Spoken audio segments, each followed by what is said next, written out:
എല്ലാവർക്കും പുതിയൊരു വീഡിയോയിലേക്ക് സ്വാഗതം. ഞങ്ങൾ ഈ പ്രാവശ്യം ഓണം ആഘോഷിച്ചത് എൻ്റെ വീട്ടിൽ വെച്ചാണ് കേട്ടോ. അനൂസിൻ്റെ ആദ്യത്തെ ഓണമായിരുന്നു. ആ ഒരു പ്രത്യേകത കൂടി ഈ ഓണത്തിനുണ്ടായിരുന്നു.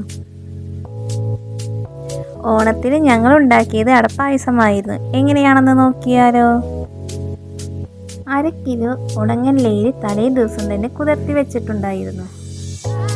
രാവിലെ അത് മിക്സിയുടെ ജാറിലിട്ട് പൊടിച്ചെടുത്തു. തരി ഒട്ടും ഇല്ലാതെ വേണം ഇത് പൊടിച്ചെടുക്കാൻ. കുറച്ച് വെള്ളം ഒഴിച്ച് കുഴച്ച് വെച്ചതിന് ശേഷം വാഴയിലെ നെയ്യ് തേച്ച് പരത്തിയെടുക്കുക.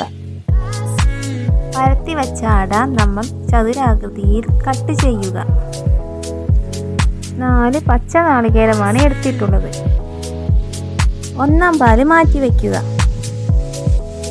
2-ാം പാല് ഉരുളിയിലേക്ക് ഒഴിച്ച് നേരത്തെ നമ്മൾ പരത്തി വെച്ചിരിക്കുന്ന അട അതിലേക്ക് ഇട്ട് കൊടുത്ത് ഒന്ന് വേവിച്ചെടുക്കുക. അതിനുശേഷം അടയിൽ നിന്നും വാഴയില മാറ്റിയെടുക്കുക. പിന്നീട് ശർക്കര പാനി ഒഴിക്കുക. ഇതൊന്ന് തിളച്ച് വരുമ്പോൾ 1-ാം പാല് ഒഴിക്കുക. അതിലേക്ക് ചുക്കും ജീരകവും പൊടിച്ചത് ചേർത്ത് ഇളക്കുക.